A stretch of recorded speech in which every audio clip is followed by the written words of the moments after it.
Okay, I know we are however many months into 2026, but I don't care. Hi, my name is Sankavi, and today we are going through every single movie that I watched for the first time in 2025. This list only contains movies that I watched for the first time, no rewatches. It also does not include any documentaries, limited series, or short films. It is only feature-length films. I'll share my ratings for these, but please keep in mind that I find rating systems to be very arbitrary. I sort of have a scale in my mind for the 5-star system, but it really comes down to my vibes at the end of the day. I would not put too much stock into what I rated a movie and more stock into what I actually say about the movie. I'll be going chronologically in the order I watched them in. We'll be going month to month. I'll tell you my thoughts on them, and I must highlight this, my opinion. Please remember that my opinions are gospel, my thoughts are the only valid ones, and you are not allowed to have any differing opinions of your own. That is illegal and you are wrong. That was a joke in case you didn't know. There are 86 movies for us to get through, so without further ado, let's get started. Movie number 1 is 2013's The Wolf of Wall Street, directed by Martin Scorsese. I gave this 1.5 stars. I was unaware of this going into the movie, but this was based off of a real guy's biography. This guy named Jordan Belfort was a stockbroker, and he scammed a bunch of people and committed fraud on Wall Street. Here's the thing. Objectively, this is a good movie. It's well done. Scorsese is a good and talented director. So then why, Sankavi, did you rate this so low? Because subjectively, I didn't like it. This will be a thing that will happen a lot in today's video, by the way. I actually realized something about myself from watching this movie. I'm someone who loves deep characterization. I love stories with fully fleshed out characters and very vibrant characterization. I am normally of the opinion that if a plot has 10 million shitty plot holes, I don't care as long as there is good characterization. I will always take good characterization over plot any day. But here's what this movie made me realize. So this movie has no plot. You're just following Jordan's life from when he's a small-time broker through all the scheming and fraud shit that he does, the multiple marriages, up until he gets arrested. By all accounts, we get a vibrant and deep characterization of Jordan. I should have liked this a lot, but there is no plot. Yes, it's his journey, but there is ultimately no plot to this movie. And I realized about myself that yes, I don't care if the plot sucks as long as there's good characterization, but I still need a plot, no matter how bad it is. I apparently need the existence of a plot. Who could have seen that one coming? Because I definitely didn't. Number 2 is 2006's Failure to Launch, directed by Tom Day. I gave this 3 stars. There's a specific genre of movies during the 2000s / early 2010s where it's rom-coms with an unbelievably sexist storyline and typically just a sexist male lead character, where I can't help but put my feminism aside so that I can enjoy movies again. And this movie is one of them. Matthew McConaughey is in his 30s, single, and still lives at home with his parents. His parents want him to grow up, so in their case, get a girlfriend and move out of the house. So via a suggestion from their friends who went through a similar thing with their son, his parents hire Sarah Jessica Parker to be their son's paid fake girlfriend, except he is unaware that she was hired by his parents. My thing about rom-coms like this, and this is what gets me to enjoy them, is that both leads have to be insane. Low-key psycho levels of insane. They have to be really weird people, and that's the only way these movies work for me. I feel like How to Lose a Guy in 10 Days is a good example of this. The insanity cannot be one-sided or it just won't work. Where this particular movie loses me is that Matthew McConaughey, looking beyond the misogyny, because that's honestly the biggest problem of this movie, but looking beyond that is that Matthew McConaughey in this movie is neither hot nor endearing in any sort of way. His styling is blah, and there's no part of him, if I peel back the rotten layers of this character, that is endearing. That being said, I was entertained while watching this, and some parts of it did make me giggle. Number 3 is 2024's A Real Pain, directed by Jesse Eisenberg. I gave this 2.5 stars. Two cousins go on a tour in Poland in their dead grandmother's memory. This is fine. Nothing super memorable, so I don't have like too many thoughts. One thing that I liked was that people talked like people in this movie and not like they're reading off of a script. The writing in this kind of reminded me of R.F. Kuang's writing in its unsubtlety and bonking you over the head with its point, but I saw this so long ago that I could not tell you what the point was. Number 4 is 2022's Nope, directed by Jordan Peele. I gave this 3 stars. It's with movies like this that I regret not writing my thoughts down immediately after watching, because now it's been so long that I don't remember my thoughts if it wasn't a movie that had like a large impact on me. 2 siblings own a ranch and they handle and provide horses used in TV and movies. Then weird alien shit starts to happen at their ranch. I'm not the biggest horror movie person. I only watched this because of Jordan Peele and for Keke Palmer. It was okay, nothing to really call home about. I did like Get Out more as a film. I can't compare this to his other movies though because I have not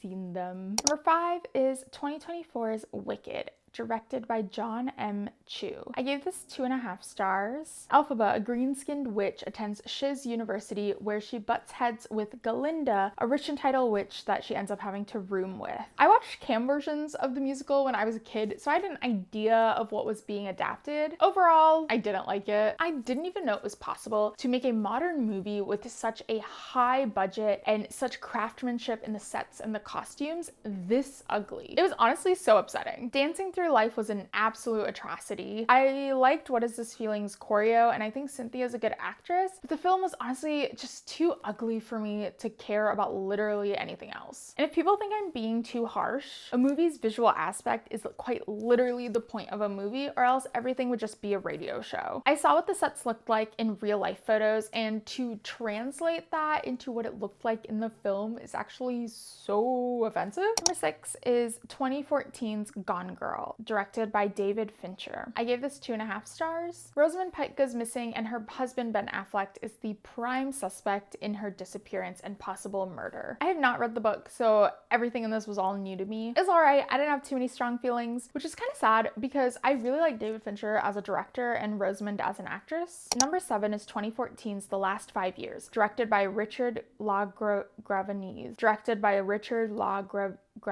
Oh my god. I gave this 1 star. I did not know the lore about this movie before watching it. It was so bad, but I rated it a 1 star instead of a half star, so there must have been something that was passable here. The movie is an adaptation of a stage musical with the same name. It's about a couple who have separated and they sing about the last 5 years of their relationship. A woman starts at the separation and goes backwards in time, and the man starts at the beginning of their relationship and goes forward in time. Apparently the guy who wrote this originally based it on his real relationship and separation, and then got sued by his ex-wife because a condition of their divorce was that he wouldn't write about their relationship. At least the woman had one good thing coming out of this, which is that between the two, the woman comes out looking good and the guy comes out looking like a complete asshole. Also, I don't know who edited this movie, but the editing is both really bad, but also like weird and unnatural, and in like a bad way, not in an artistic way. Number 8 is 2005's Confessions of a Sociopathic Social Climber, directed by Dana Lustig. I gave this 2.5 stars. Here's one that I truly wish that I had written my thoughts down about because I'm sure I had a lot of them. Jennifer Love Hewitt is an ad exec who really wants an invite to this super exclusive party that she had not received an invite to, even though she thought she would. This is by no means a good movie, but I enjoyed watching it. The main character is a terrible person, like truly a bad person, but she has great outfits, and this movie is such a snapshot of its time. Number 9 is 2012's Porottakadai, directed by M. Rajesh. I gave this a half star because that is the lowest rating you can give something on Letterboxd. A guy gets his best friend to drive him to his ex-girlfriend's wedding to stop the wedding and steal the girl, all while he hashes out their love story on the drive there. Somehow this was my first time watching this movie. I had seen the comedy scenes from this so many times, and I've also obviously seen the songs, but despite the good music and despite the occasional good comedy scene and way too many cameos, this movie is just so bad. Even for a Tamil movie that came out in 2012, it's got an insane amount of misogyny in it. But also even the bromance, which can sometimes be a single light bulb in a very dark room with these movies, even that was done so poorly. Just bad, just really, really bad. Number 10 is 2024's Nosferatu, directed by Robert Eggers. I gave this 2 stars. A woman gets linked to a vampire named Nosferatu who's like obsessed with her. First of all, stunning movie, a very cinematic experience, and I enjoyed that. But beyond that, for me, it left a lot to be desired in the story. The pacing was also not my fave. I love a good slow burn, but they wrapped things up really quickly at the end, almost too hastily, and I didn't really like that. Number 11 is 2010's Black Swan, directed by Darren Aronofsky. I gave this 2 stars. A ballerina gets the main part in Swan Lake, but the pressure begins to make her mentally spiral. I didn't really like this. It's funny because these very like cinephile-esque movies are so hit or miss for me, and more often than not, I tend to not really like them. And it's not because they're bad movies per se. My taste in movies is just not even weird. It's actually super basic. Like 2 out of my Letterboxd 4 were literally the highest grossing thumbnail films at the time of their release, back when it actually meant something. Anyways, number 12 is 2007's Superbad, directed by Greg Mottola. I gave this 2 stars. This was the first time I'd watched this movie front to back. I'd seen a lot of scenes from it, but I'd never watched the movie in full. 3 kids are trying to get booze for a party that their classmate is throwing. It was meh, kind of underwhelming for me. Obviously the McLovin scene is iconic and my favorite part of the movie. The rest is really all just whatever. I don't think I was the target demographic for this film. Number 13 is 2029's Little Women, directed by Greta Gerwig. I gave this 3 stars. This is based off the book, which is about 4 sisters during post-Civil War times. I had not read the book since elementary school, so I didn't have like a proper frame of reference going into the movie. I really liked Greta's choice of having people talk over each other, and this is something that the actors have commonly brought up as well. A criticism you'll hear me say a lot about movies I don't like is that the people don't sound like people, or vice versa, where something I'll like about a movie is that they speak like people. In this movie, conversations happen the way it really would if there are multiple people in a room all talking over each other. A good example of something else that does this well is the show New Girl. The friend group is often talking over each other, and sometimes there's more than one conversation going on at once. Number 14 is 1995's Seven, directed by David Fincher. I gave this 3 stars. See, this is why I find star ratings to be so unreliable and arbitrary. I rated this a 3, but that's also what I rated Failure to Launch. And I just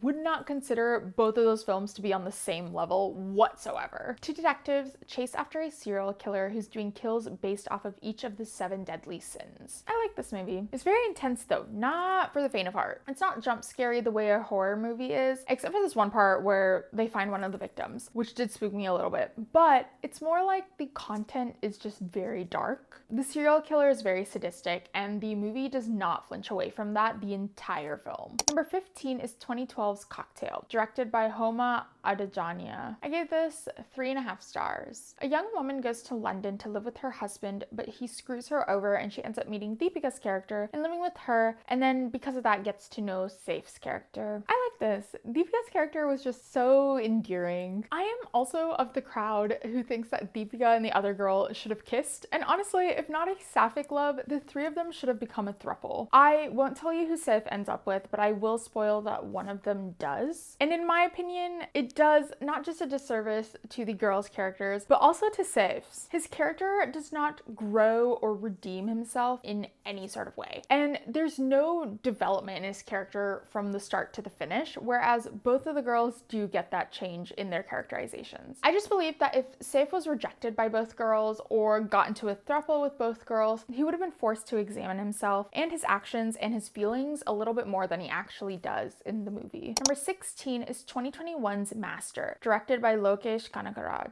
I gave this 3 stars. Vijay is an alcoholic who works as a college lecturer, and he ends up getting posted to a juvenile detention center to teach kids there for a while. Vijay Sethupathi was incarcerated as a child for the murder of his family, something that he was made to take the fall for. Now, as an adult, he's the don of this juvie center and essentially funnels kids in just so he can make them take the fall for his crimes. Vijay, unbeknownst to himself, was sent to the center on purpose to fix this corruption. My roommate had been telling me forever to watch this. I have not really liked a lot of Vijay films in the last like 20 years. They were adamant for years that I would like this and that it would be very up my alley. And I did like this. Did I think it was the greatest movie ever? No, but it did do well for what it was. I also personally love, I don't know if love is the right word in this context, but I like the topic of child exploitation. This movie delves into the idea of how kind of like poverty is a cycle that's really hard to get out of once you're in it. A life of crime is as well. It also argues that the cycle of crime is systemic.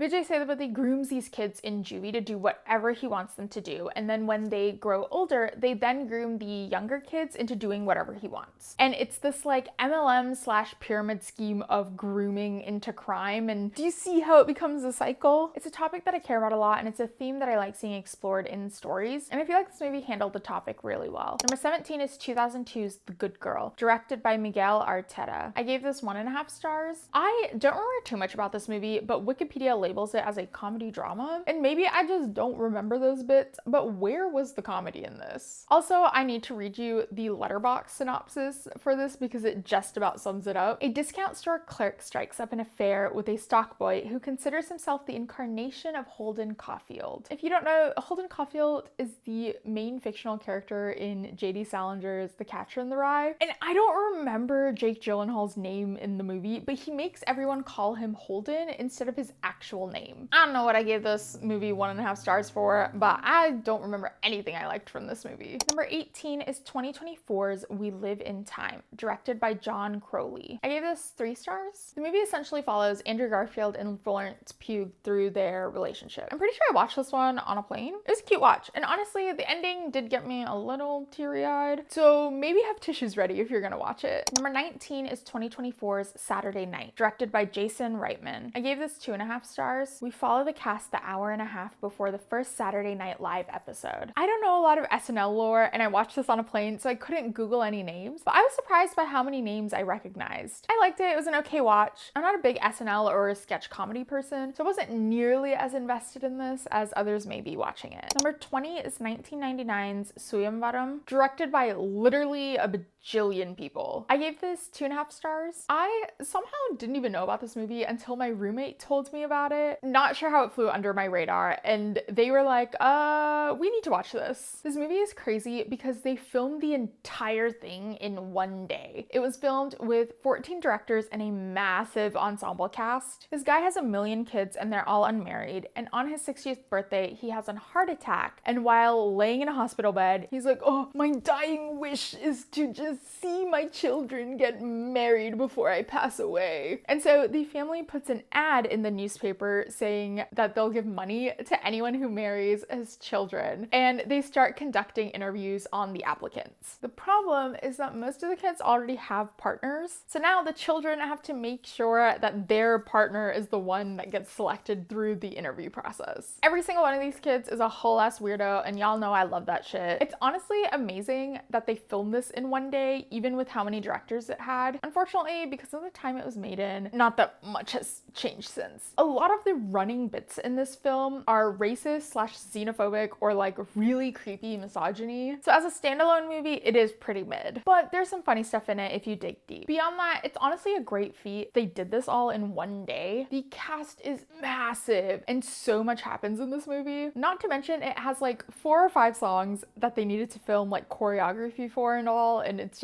insanity. Number 21 is 2025's Dragon, directed by Ashwath Marimuthu. I gave this 1/2 star. I'm not gonna say too much about this movie because I actually have a video coming out about it eventually, and if I start talking about how much I hated this movie, we will be here all day. But this is a truly bad movie, just awful, rancid shit. I'm so upset too because at the time I had just gotten Regal Unlimited again, and so many people around me had suggested that I go watch this movie, and so I decided to go see it in theaters as my first movie back on Regal Unlimited. The people in the theater were all enjoying this movie, so I was just like, was it just me? Was I being too harsh? On further review, no, I was not being too harsh, and this movie is actually awful and people just hate women. So yeah, this movie sucked, and I'll put the card up for when that video goes up. Number 22 is 2012's This Is 40, directed by Judd Apatow. I gave this 2 stars. Paul Rudd and Leslie Mann are 40, married with children, and have problems in their marriage. God, Paul Rudd is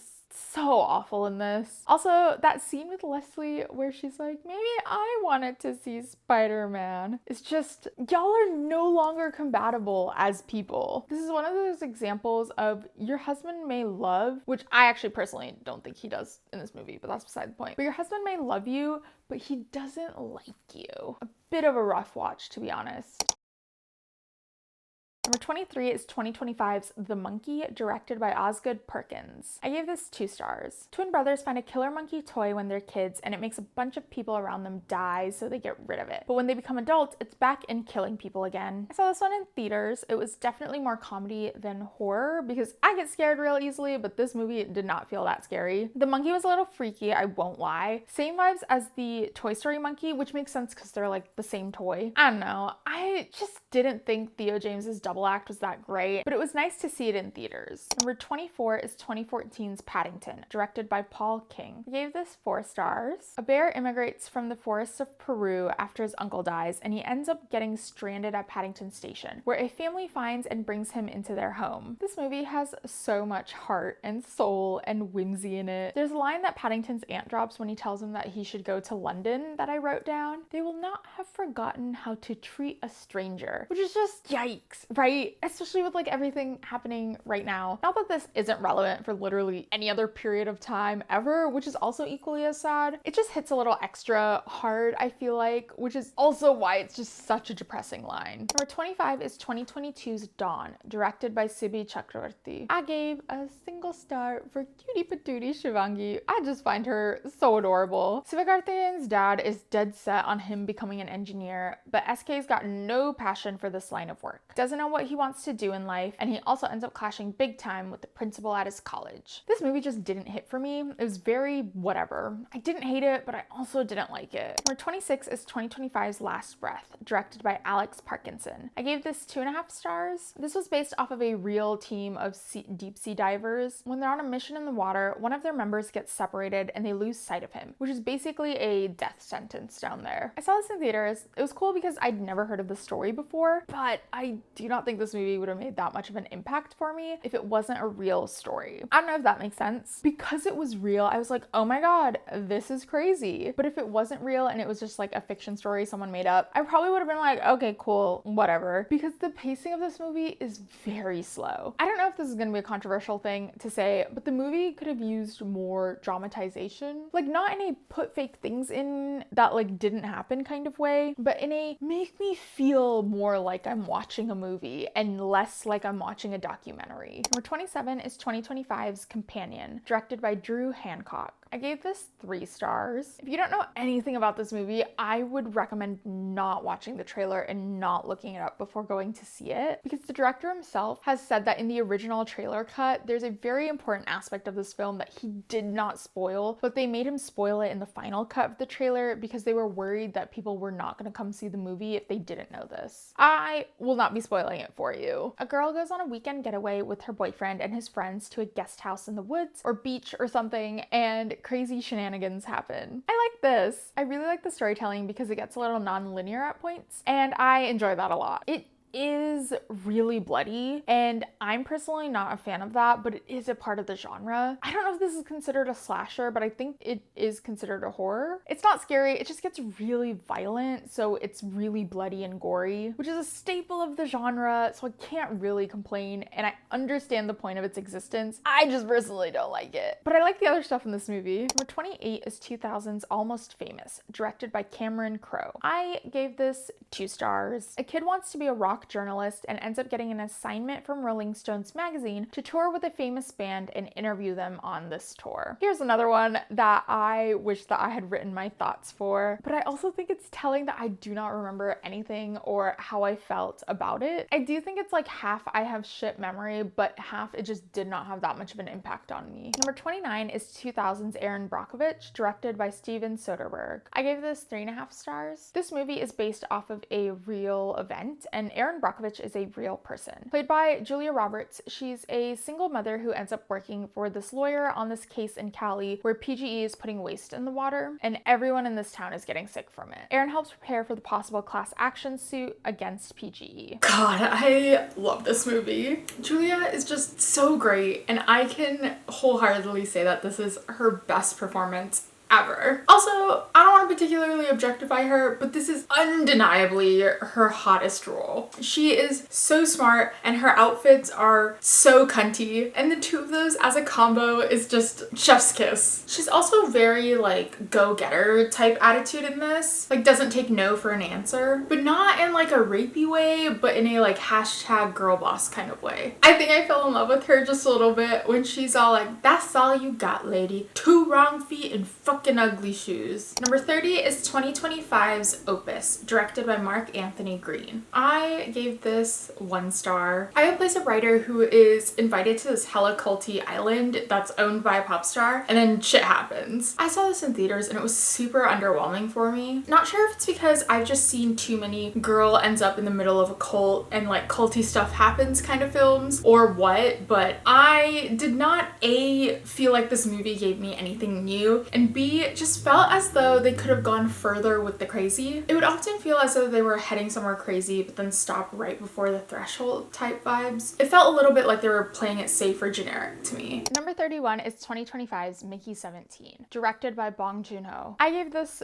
3 stars. Robert Pattinson goes on a space project where they're trying to like colonize another planet, and every time he dies they clone him. They think clone number 17 dies while on a mission, so they use some backup data to make clone number 18, but clone number 17 is actually still alive. I saw this in theaters and I liked watching it. This is gonna be sad and y'all are gonna roll your eyes at me, but I had thoughts about the ending that I did not like. Like, it wasn't bad, but I had wanted them to do something differently with it, but I cannot remember what it was and why I felt that way. Number 32 is 2000's High Fidelity, directed by Stephen Frears. I gave this half a star. A record store owner recounts his top 5 breakups. I do not remember a single thing from this movie other than apparently I really didn't like this movie because look at that rating. Also, I like vaguely remember Jack Black being in it as like a coworker at the record shop, and I found him really annoying. Number 33 is 2025's Snow White, directed by Mark Webb. I gave this 1 star. If you're watching this and got this far, I feel like you know what this is, but just in case you don't, Snow White is a princess whose parents are dead. Her living stepmother is evil and orders Snow White to be killed for being prettier than she is, and Snow White runs away and lives with a bunch of drawers. I would not have gone to see this myself, but some friends had asked if I wanted to go see it with them, and I had a gift card to the theater that they were going to see it at. So I was like, sure. I had Regal Unlimited at this point, so there was no way I was going to pay for this fuck-ass movie. Absolutely not. This movie was bad. The script was bad, the story was bad, the costuming was bad. God, the costuming was bad. The 1 star is for Rachel Ziegler and her amazing voice and how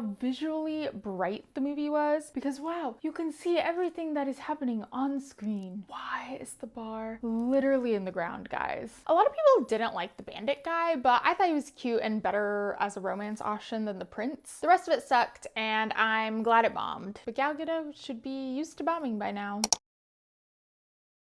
Number 34 is 2025's Black Bag, directed by Steven Soderbergh. I did not give this a rating. I must have forgotten. Blanchett and Fassbender are married and they both work as intelligence agents at not MI6, but some national security something. Blanchett is thought to have betrayed the country, and Fassbender, over the course of a dinner, has to figure out if he cares more about his job or his marriage and which one he should betray. I think it's supposed to give like sexy older Mr. and Mrs. Smith vibes. It was a fun watch. It was nice to have a non-franchise original movie whose script isn't optimized for streaming and trying to force feed you information through a feeding tube like so many movies nowadays. They don't tell you what's going on till like halfway through the movie, and I love that. Number 35 is 2008's Definitely Maybe, directed by Adam Brooks. I gave this 2.5 stars. Ryan Reynolds tells his daughter about how he met her mother, and he tells her about different women he was with, but you don't know which one is her mom until the end. I liked it. It was a cute watch. I can't remember if my guess for who the mom was right or not, but I wish I knew. Number 36 is 2011's From Prada to Nada, directed by Angel Gracia. I gave this 2 stars. A rich guy in Beverly Hills dies and leaves his 2 daughters with no inheritance, so they're both forced to move in with their aunt in East Los Angeles. A lot of this movie does not stand the test of time. It's an okay watch, but I don't remember much else from it. Number 37 is 2012's The 5-Year Engagement, directed by Nicholas Stoller. I gave this 0.5 star. Sometimes a movie is called a rom-com, and I just really don't understand where is the rom and where is the com. And this is one of those movies. A couple gets engaged and they don't get married for 5 years, during which the woman works a job at a university with her PhD and the guy works at a deli because there's no sous chef positions for him to work in that town. And they're basically just both miserable in their current relationship the entire movie. I don't remember anything else from this movie, and I clearly did not like it very much.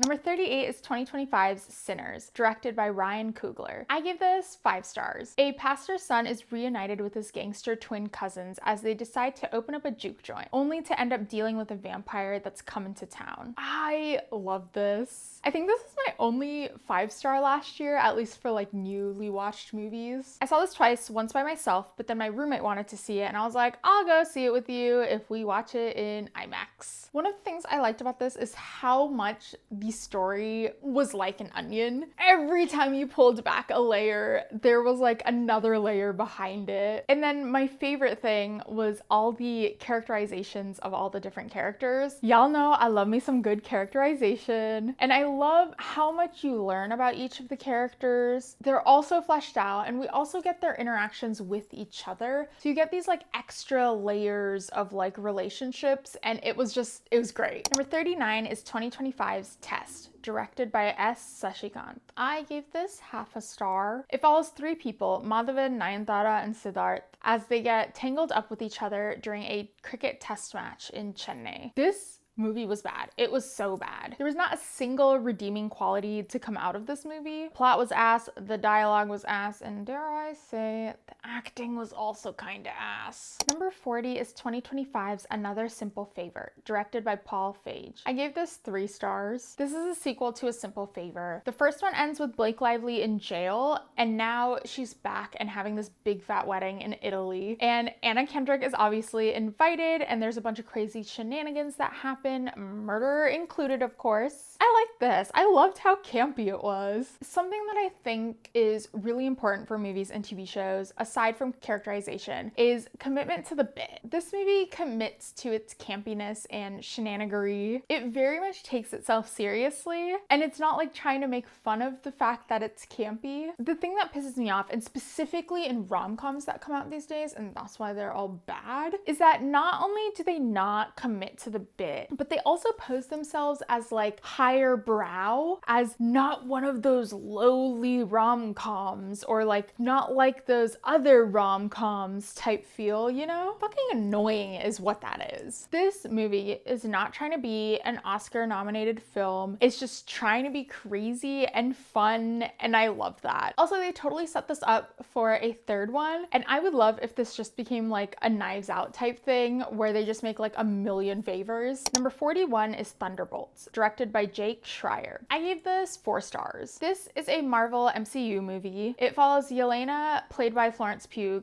as the main character, and then there's a bunch of other characters from like other movies and shows, as it is with MCU stuff. But it mainly follows Yelena as she grapples with life post her sister's death. I liked this a lot more than I was expecting to. I saw Black Widow in theaters when it came out, and I had a similar reaction to that movie as well, in that I went to go see it because my friends asked me to, so I didn't have too many expectations going in, but then I ended up really enjoying it. Side note, I have this thing with superhero movies, and particularly of the Marvel kind, in that I don't really like the we need to save the world type storylines. My fave ones out of the MCU are unanimously ones not about saving the world and are about something more specific, which is why I think I like this one. This movie specifically tackles the feelings of grief, loss, depression, loneliness, and a loss of purpose. I wouldn't say it's the greatest exploration of these types of feelings. It's not super deep, but they are essentially the point of this movie, and I liked it. I honestly got a little teary-eyed, I'm not gonna lie. Mild spoiler, there is a part where Yelena like emotionally breaks down in front of her dad, and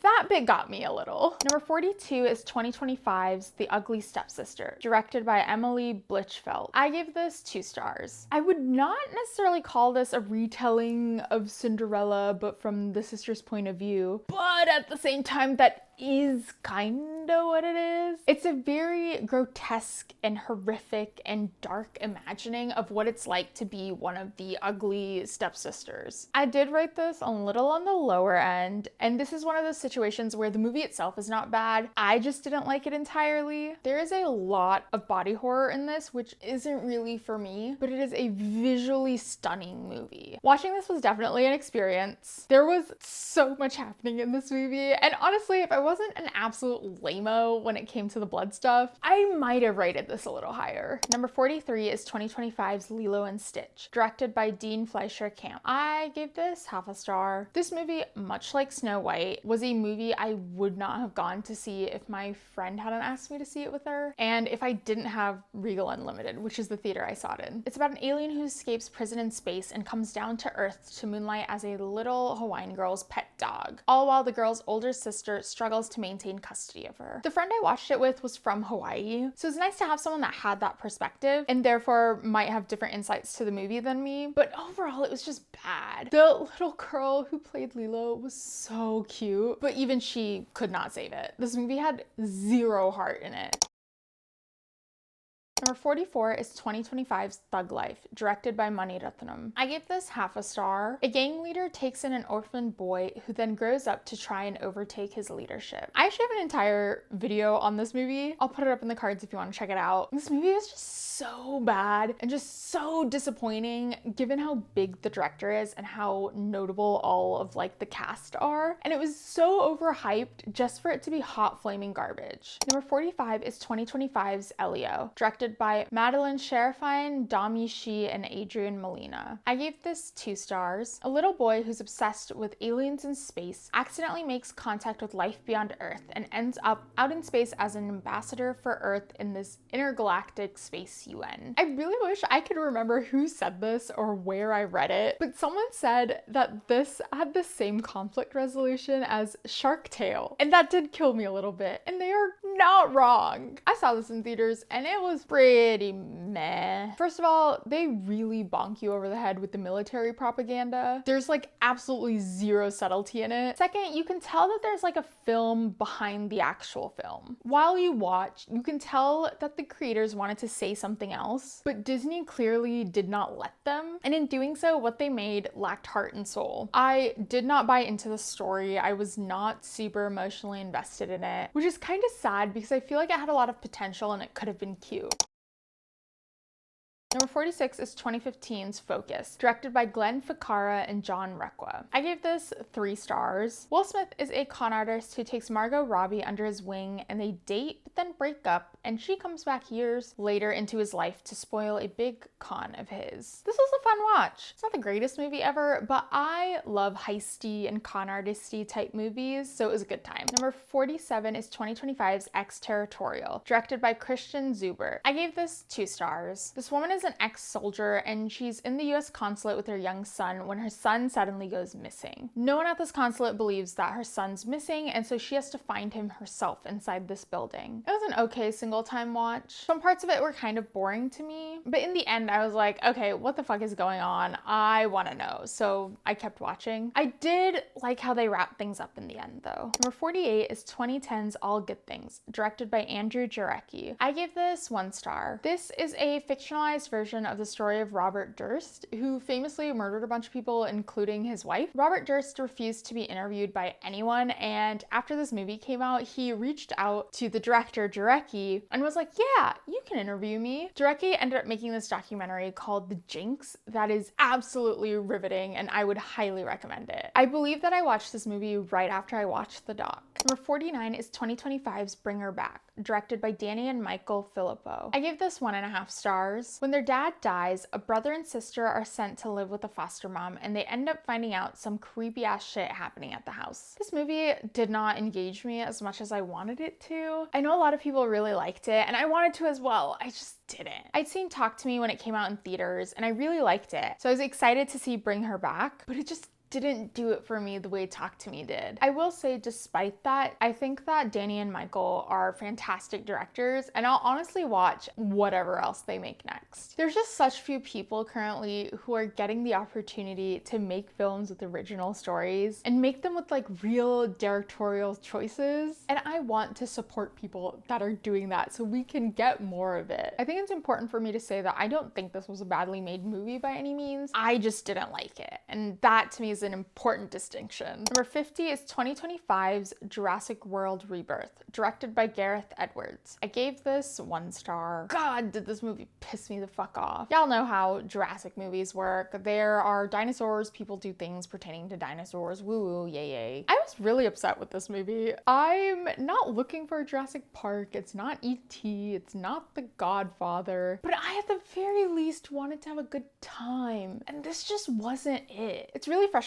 because you have all these really good actors. This cast is insanely stacked. You've got Mahershala Ali, ScarJo, Jonathan Bailey, the fucking Lincoln lawyer. But the script is just so bad. Like in a was this written by AI type bad. And it's extra frustrating because it's like, y'all got a big budget. You have to be able to pay all of your top billed talent. And then it costs a lot to have all the CGI, right? But then you can't pay writers to write something coherent. We're not looking for good here, we're just looking for coherent. And we know you pay writers shit anyways, so can't you just pay them shit to write something good? I don't see any excuse to pay all that money just to have flaming hot garbage like this. If you're gonna spend all that money making a thing anyways, why not just make it a good thing? And like, obviously I know how things work. It's like a Suits thing, not like a people working on it thing, but it still pisses me off. Also, I don't know whose choice it was to make Jonathan have an American accent. Jonathan, I love you, but that accent was not it. His American accent was so bad. I don't know if there's like a particular like New York accent that he was maybe trying to hit, but whatever it was really bad. It sucks because I think he's a really good actor, and now people who don't know him are gonna watch this and think he sucks at acting. His character would have been perfectly fine if he was a Brit. The designs for the dinosaurs were really bad too. They're supposed to be like hybrid dinosaurs or something, but their designs were just really ugly. All in all, I saw this in theaters and I came out of it super pissed off. Number 51 was 2025's K-pop Demon Hunters, directed by Maggie Kang and Chris Applehands. I gave this 3.5 stars. A famous K-pop band that is a trio of girls also fight demons on the side, but one of the girls in the trio is hiding a really big secret from the other two that can change everything for them. This was cute. Soda Pop was stuck in my head for like a week after I watched this. I also headcanon that the deep voice guy, I forgot his character name, but the guy that's like voiced by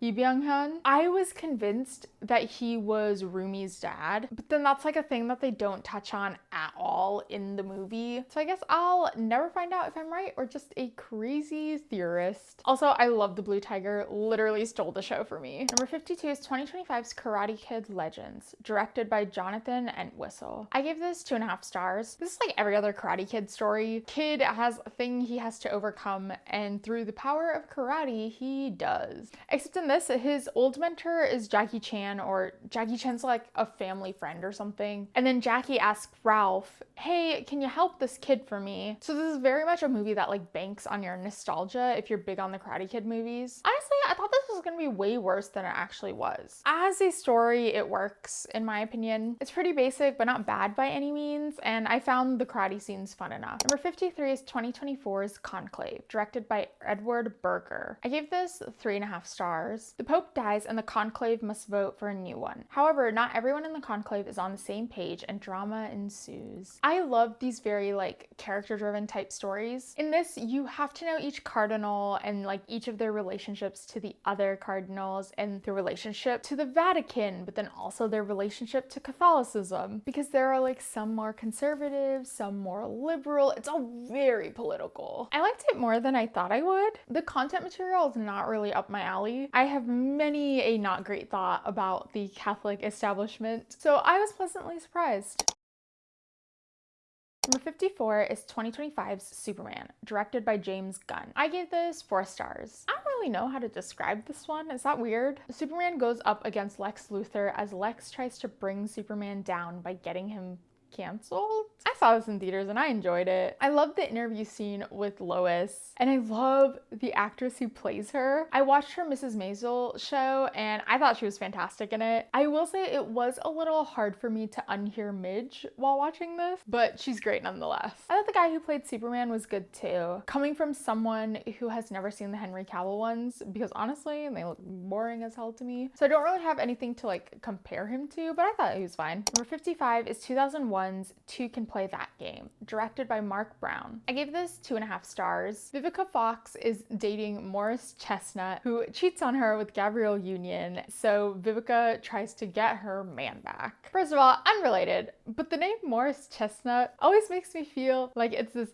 93-year-old man sitting on his porch out in the country playing the banjo. But no, it's just this really hot guy. This movie is so unhinged and so toxic and way more racist than I was expecting, which I understand that that's how it was in that time. But when I like watch these older movies, it still takes me by surprise when it happens. Everyone's like crazy and all in this movie, but then they'll drop the most like racist shit and then just move on like that's normal. And it always throws me off every single time. I wish I could remember what particular thing it was in this movie, because I'm pretty sure it was more than one thing overall, but there was one specific one that gave me whiplash compared to the others. And I think it was like a line about like Latinas being loud or something. But I remember watching it and the way it's delivered and the way like it happens, I was just like, huh? Everyone sucks in this movie, but it's quite entertaining. And Vivica Fox, Gabrielle Union, everyone is just so beautiful in this movie. Number 56 is 2025's The Royal We, directed by Claire Niederpruem. I gave this 2.5 stars. A princess is arranged to be married with a prince when she runs off and elopes with someone else. Her younger sister is then made to honor the marriage agreement with the prince. This was 100% something I just put on to pass the time, but I actually liked it more than I thought I would. It was really endearing. The acting was fine, the dialogue was fine, and I think it was one of those situations where everyone is taking it seriously, which always adds to how good the film is and like how fun it is to watch. I really liked the relationship between the two main characters. It was really sweet to watch. Number 57 is 2025's Weapons, directed by Zach Kreger. I gave this 3.5 stars. All the kids except for one in a single class disappear one night and the whole town suspects their teacher had something to do with it. I watched this in theaters and I liked it. The movie follows each character as its own like chapter, so it's not entirely chronological, and I love stories that do that. For me, the best was Austin Abrams. I forgot what his character's name was. I love him in literally everything he's been in. I think he's such a fun actor. I loved him in Euphoria, Do Revenge, Dash and Lily. And I know that's only like 3 things, but he also played like a million people in that play in Euphoria. So I feel like that should count as more. He plays this druggie in this movie and his chapter was the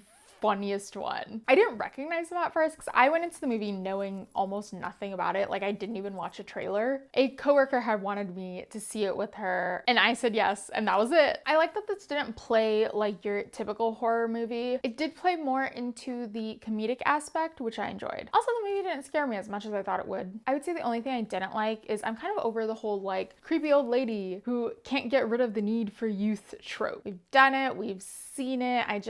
Something about about it is starting to rub me a little weirdly, but I can't put my finger on it. Number 58 is 2025's Freakier Friday, directed by Nisha Ganatra. I give this 2 stars. This was a sequel to the movie Freaky Friday. Lindsay Lohan has her own kid now, and those two plus Jamie Lee Curtis, the grandma, and this other girl who is Lindsay's soon-to-be stepdaughter, all switch places. So Lindsay and her daughter swap, and then the grandma and the stepdaughter swap. There were parts that I found funny or sweet or cute or heartfelt. Then there were also a lot of parts where I felt mostly the dialogue was janky, unpolished, and awkward. Anna was also not showing any hype during the ultimate, and her friend Maddie was the only one bringing the right energy to the song, and that made me a little sad. Also, please, more Manny rom-coms. Another thing, and I don't want to tread into this in a misogynistic way, but it was really annoying that Lindsay's face never moved. It's extra annoying when it's like, I know she can act. I've seen it. And she's delivering her lines just fine. It's just that her face looks the same in every scene with no emotion. It was kind of irritating. It's also why I'm not super hyped for the possible Mean Girls 2 if it happens, because it's like, you want a woman whose face doesn't move to do comedy? I don't think so. Number 59 is 2024's Drawing Closer, directed by Takahiro Miki. I gave this 4 stars. You need to tread carefully with this movie because, oh my god, is it so beautiful, yet so freaking depressing. A boy with only 1 year left to live becomes friends with a girl who has only 6 months left to live. This was just so beautifully made and a gut-wrenching of a movie. You know one main thing that's gonna happen in this movie, so there's all these like happy things happening on screen and you just have this dark cloud hovering over you because you know what's gonna happen and it kills you a little. Number 60 is 1995's Copycat, directed by John Emile. I gave this 2.5 stars. Sigourney Weaver plays a psychologist who studies serial killers. She becomes an agoraphobe because she gets assaulted by a crazy guy who might have been a serial killer, I don't remember. But she gets assaulted after one of her lectures, and then she proceeds to never leave her apartment again. A detective later comes to her asking for her help with a serial killer case that she's working on. I like this. It was a little spooky vibes, and I quite like that the tone of the movie never really lightens up. There's maybe like a minute or two here and there, but the movie stays pretty heavy for its entirety, and I was thoroughly entertained. Number 61 is 2025's Oh Hi, directed by Sophie Brooks. I gave this 1 star. A girl goes on a weekend getaway with her boyfriend where she finds out that he hasn't been exclusive like she thought they were, and he has zero intentions of being in a serious relationship with her. So she decides to hold him hostage to prove to him that they are meant to be together. I was really disappointed by this. I thought it was gonna be like crazy, and like, yeah, the premise is silly and crazy, but I just felt like they could have taken it further during the film. Committed to the bit a little more, but they just didn't, and I was kind of let down by it. I will say though, I love Geraldine, and I will watch anything with her in it. Number 62 is 2010's Tamil Padam, directed by C.S. Amudan. I gave this 3 stars. This was the first ever full-length feature film in Tamil that was like a full parody spoof movie. It spoofs so many famous movies and scenes. It was fun. It was really funny. I loved watching this with my roommate and us trying to like figure out each scene what movie they were referencing. It was a good time. Number 63 is 2025's The Life List, directed by Adam Brooks. I gave this 1 star. Ugh, this was so boring. A mom dies, and even though she's rich, she doesn't leave her daughter anything. Or she does, but her daughter has to first finish this bucket list before she can receive it. The premise is cute. I think it's a really sweet premise, but the execution is just so boring. No notes because I don't think they could have done anything differently other than just make a different movie. Number 64 is 1989's Dead Poets Society, directed by Peter Weir. I gave this 3.5 stars. Robin Williams plays a teacher who inspires his students to rebel against establishment and seize the moment. I don't know how I'd never seen this movie before. I've seen Mohabbatin so many times, but I never saw this one. I'm gonna spoil something big here if you haven't seen the movie, so you can skip if you want. Have you skipped? Okay, so I went into this movie knowing that a kid dies. I don't know why, but for some reason in my head, I thought that the kid dies early on in the movie, and that's like a moving wheel for why other things happen in this film. But then halfway through the movie, I kind of forgot that a kid dies. So when he's all like depresso in his room after his dad takes him home, I was like, wait a minute, hold on. And then they do this scene with the gunshots, and I was like, oh fuck. And then it happens, he's dead. So yeah, fuck you to the makers, because why would you do that to me? Number 65 is 2016's The Wailing, directed by Na Hong Jin. I give this one 1.5 stars. A sickness starts to spread in this town, and a policeman's daughter might have it, so he's trying real hard to figure out what's going on. This is a good movie, okay? Fully subjective opinion, I did not like it. But objectively, this is a well done film. A large part of this movie is subtext. They do not tell you directly almost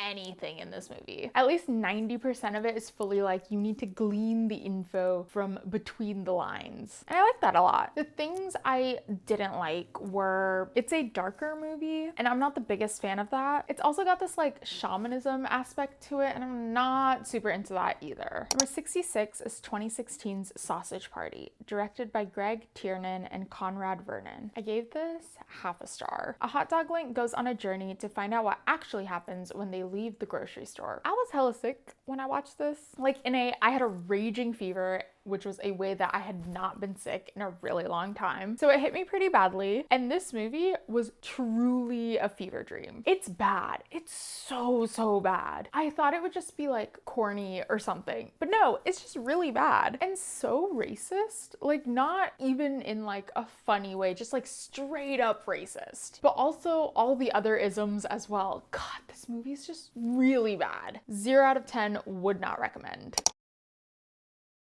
Number 67 is 1996's Scream, directed by Wes Craven. I gave this 2 stars. A murderer called Ghostface is killing people and he targets a girl whose mother was killed before. I was not aware that this was more of like a comedy horror, or like it's a slasher, but I don't know if slashers have a more comedic touch to them or if this was even supposed to be comedic in any way. But this movie was so goofy to me. Also, I didn't know that Courtney Cox was in this, and her having blonde highlights kind of threw me off. Overall, it was pretty meh. The reveal of Ghostface was also pretty meh. I was like, oh, that's Ghostface? Okay. Probably will not watch the consequent ones. Number 68 is 2009's Inglourious Basterds, directed by Quentin Tarantino. I gave this 2 stars. Taking place during Nazi times, these American soldiers called the Bastards are tasked to kill the Nazis by scalping them. There's also a girl that has a movie theater that's targeted by the Nazis. This was nice at parts. There were bits that I enjoyed, hence the like 2 stars it got, but overall, the movie was just alright. I did not know that this was a Tarantino movie going into this, and when I learned that, I was like, oh, that makes more sense. I tend to not really like his movies, and I tend to not really like film bro type movies, so it checks out. Number 69 is 2013's Now You See Me, directed by Louis Leterrier. I gave this 2.5 stars. The police are tracking down a group of magicians who pull off bank heists during their stage performances. I love heist movies, and I somehow just never got around to watching this one. I watched this because I wanted to see the second one because it has Dan Rad in it, and I just never got around to seeing it. Also, I really like Woody Harrelson. Michael Caine has kind of soured for me, so it was fun to see him get screwed over. This was an okay watch. I can't wait till I watch the sequel. Number 70 is 2025's Dogman, directed by Peter Hastings. I give this 3.5 stars. A policeman and his police dog end up in an accident, so the doctor, to save their lives, fused them into one person called Dogman. The main plotline, and there's a couple of them in this, is that Dogman needs to stop supervillain Petey the cat. I watched this with a friend because they were like, hey, I recently saw this and I think you'd like it. And so we put it on when I was over and it was so much better than I thought it was gonna be. It's both heartfelt / heartwarming and also really funny. I remember when there would be like movies from when I was a kid where it's like a kid's movie, but some of the jokes were for the adults, or some of the humor would be slightly geared towards the adults to enjoy too. The movies were made not just as a kid's movie, but as a family movie. And that's how this one felt for me, and I really enjoyed it. I do wish that it ended a little differently, in that I wish the movie was a little more gay, but it was a good time and the animation was fun too. The movie number 71 is 2020's Hubie Halloween, directed by Stephen Brill. I gave this 2 stars. I watched this on Halloween at a friend's house. We're also about to merge the other 2 movies that I watched that night into this, and that is number 72, 1987's The Lost Boys, directed by Joel Schumacher, and number 73, 1988's They Live, directed by John Carpenter. I think I watched Hubie Halloween first, which is an Adam Sandler movie where his voice is really grating, and I immediately rated it. But then the other 2, I like noted them down so I wouldn't forget them, but then forgot to rate them later. I don't remember either of those movies, but I didn't want to not have them on my list. All I remember from The Lost Boys is when Kiefer Sutherland shows up, and I was like, is that who I think it is? Number 74 is 2025's Idlikare, directed by Dhanush. I gave this 1 star. I was not aware that this was a Dhanush directorial until I started doing the script for this video. A man owns a popular local Idlikare and his son attempts to revive it when he dies. I wanted to like this, trust me, I did, but it just wasn't good. I get what this movie was trying for, but it extremely failed. Dhanush's character like goes to Singapore or something and falls in love with his rich boss's daughter, and they're scheduled to get married, like invitations have gone out and everything. But then his dad passes away, so he goes back to India, and then his mom shortly passes away as well. And he decides to not go back to Singapore to like take care of things. And so the girl's family gets super upset because they're like, bro, who the fuck do you think you are? You think you can just like call this wedding off or like push it back, blah, blah, blah. And so a conflict arises there, but then a conflict arises specifically with the girl's brother and Dhanush. And I promise this is like a half relevant context for the things I'm about to say. But there is this big message that this movie tries to push because Dhanush ultimately decides to stay in his village and revive his dad's Idlikare and eventually get married to a local girl. The big message they want to push is like, stick to your roots. Don't forget your roots / where you come from. And also like people from villages shouldn't be looked down upon by like the urban elites. And this is a very specific tone that the movie takes. But to me, rather than the girl's brother, Samudragani, who plays this local guy who's got like a porottakadai across the street from Dhanush's, should have been the actual antagonist of this movie. And as a proper rival in the story, he would have made a more impactful adversary to Dhanush. Because there's almost no one locally to push back at him, if that makes sense. Like this girl's brother flies to India to fuck Dhanush up, but the brother can like just like leave, right? Like if he's like over it, he can just like remove himself. Whereas a conflict with Samudragani would have forced Dhanush to see that conflict out to be able to stay in the village. Neither of them would have been able to compartmentalize that conflict if it was with Samudragani rather than the brother. Also, the movie like takes a turn at one point where it becomes about the brother and his issues and about how like he's never been told no, and it kind of shifts away from Dhanush's conflict. I just think it was a bit of a tone change, and it's also just like a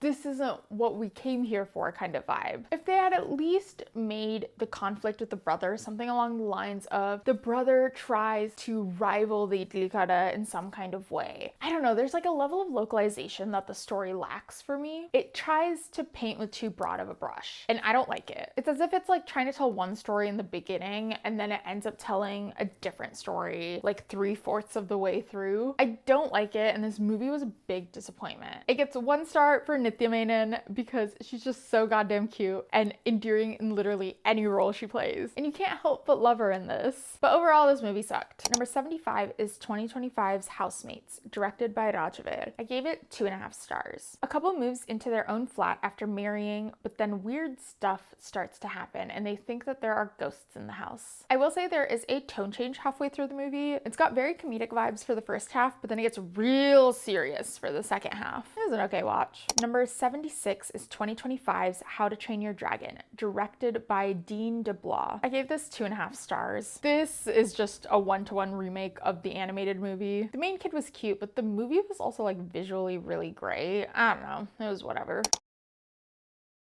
Number 77 is 2009's The Hangover, directed by Todd Phillips. I gave this 3 stars. A bunch of guys go on a bachelor party trip, but then lose the groom who's literally about to get married. So they have to piece the night together to find out where he is, all while hella hungover. Somehow I'd never seen this. It was much funnier than I thought it would be, which was nice. I would not be opposed to rewatching this. Number 78 is 2011's The Hangover Part 2, directed by Todd Phillips. I gave this 2 stars. This is the sequel. Another friend in the group is getting married, and this time they accidentally lose the bride's younger brother. This is okay. Not as good as the first, but it was okay. They did ramp up the number of slurs though, and I have no idea why, because I feel like it's typically the other way around. It's like I feel things tend to get more PC, but whatever, I guess. Probably would not rewatch this. Number 79 is 2013's The Hangover Part 3, directed by Todd Phillips. I gave this half a star. This is what happens when a good thing gets dragged out too far. You just gotta know when a good thing is good and finish while you're ahead. I could not tell you anything about this movie. That's how not great it was. I think the premise is Zach's character is being interventioned and possibly getting sent to like rehab or something, and then while they're like sending him to rehab, like shit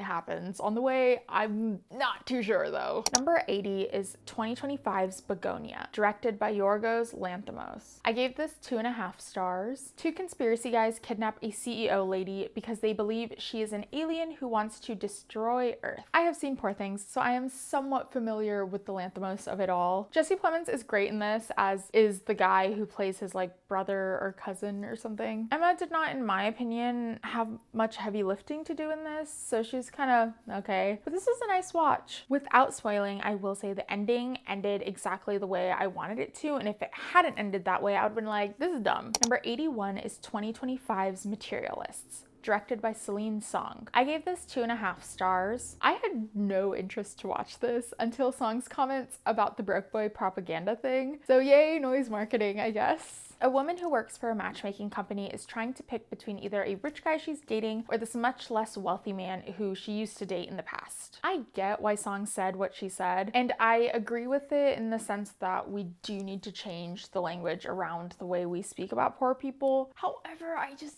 don't think that statement applies to this movie. Pedro Pascal plays the rich guy and Chris Evans plays the poor one. I don't think either of them were good for her. This should not have been a one or the other situation. It was meant to end in a neither of them situation. Pedro is very bland. He's boring. Yeah, he's got money, but that's like literally all he's got going for him. Chris has heart and character, and yeah, he's poor, but like also he's just living in a very not grown type of nature of environment. He lives with roomies who like don't clean up after themselves and stuff, and I feel like that was his biggest issue, not the not having copious amounts of money part. That's my 2 cents at least. This is an okay watch, but it didn't make me think any deeper about the scenario. It felt very surface level. Number 82 is 2025's Wicked for Good, directed by John M. Chu. I gave this 2 stars. This is a sequel to Wicked, and it's a continuation of that story. It's pretty meh compared to the first. It's got a darker tone. It's still visually ugly as fuck, and I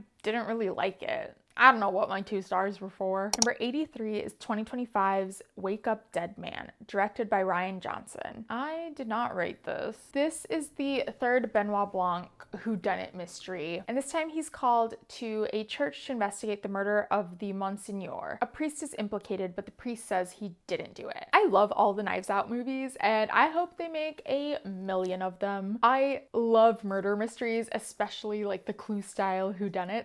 I did think this was gonna have a spookier vibe, but I wasn't disappointed because I loved it nonetheless. It took me a while to figure out what happened this time, and I don't think I got it right until pretty close to when they officially reveal it. A lot of penis jokes, by the way. This movie was good. I didn't rate it at the time because I forgot to, and it's still currently unrated, but sometimes I just don't like rating things in hindsight, and this is one of those situations. I'll probably rate it the next time I see it. Number 84 is 1999's Runaway Bride, directed by Gary Marshall. I gave this 3 stars. Julia Roberts has left 3 different guys at the altar and gets called the Runaway Bride in an article written by Richard Gere. He gets all this backlash about the article, so he goes to her hometown town because she's about to get married for a 4th time. And he's certain the girl's gonna run again and he wants to be there when she does. I like this. There's a insane amount of misogyny in this movie. Some of it is acknowledged, some of it isn't, but God, her family and that whole town is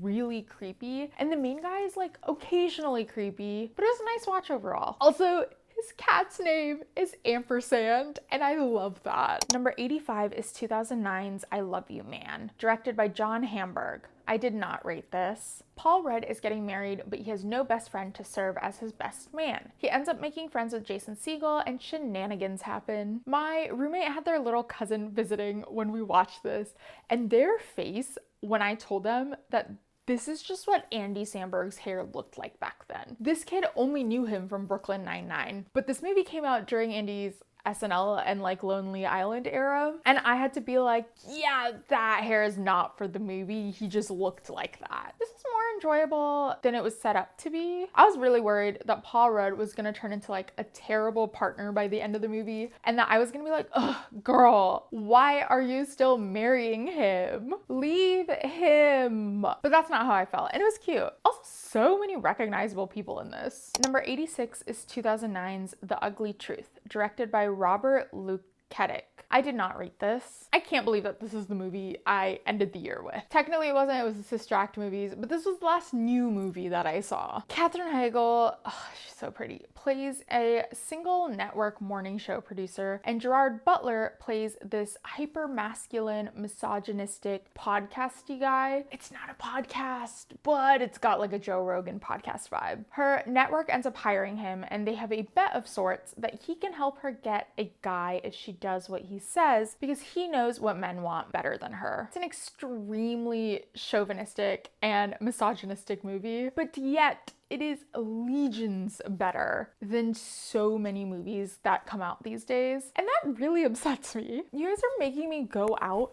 and like these shitty ass movies because y'all don't make entertaining shit anymore. Also, Heigl is so pretty in this. You don't understand. I've said this before, but I like rom-coms where both the girl and the guy are batshit insane. It always makes for the best dynamic, and they're both crazy in this movie. So for me, it unfortunately kind of works. It's still icky though. It's an icky movie, and I am ashamed I enjoyed any part of this. Oh my god, we're done! Except psych, we are not. I have an honorable mention. It's an honorable mention because it's a documentary and not a movie, but it was so good that I have to talk about it. I watched it in August, and it is Barbara Walters' Tell Me Everything, directed by Jackie Jesko. I gave it 4 stars. I learned so much about Barbara Walters because apparently I didn't know anything about this woman. I don't know how I ended up watching this, but I was so enamored throughout the entire thing. I was unaware of how much of a trailblazer she was in her field. I had no idea. You learn everything about how she got into the position that she is in today and how she pushed herself to the front. She was not gonna let anybody, especially a man, tell her no. That was just not gonna happen. She would not let it. And that is a story I can get behind. I also like that unanimously across the board, everyone who talked about her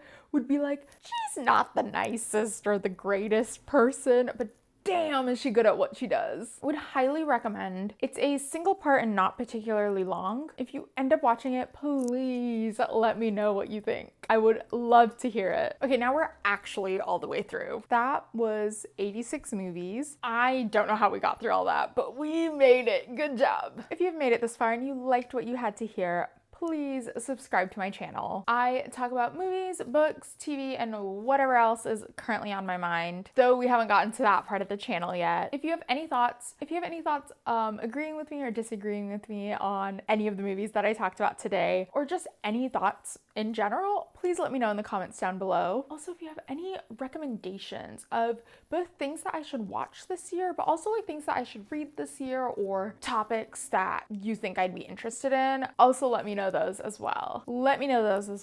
I hope you enjoyed today's video, and until next time, bye.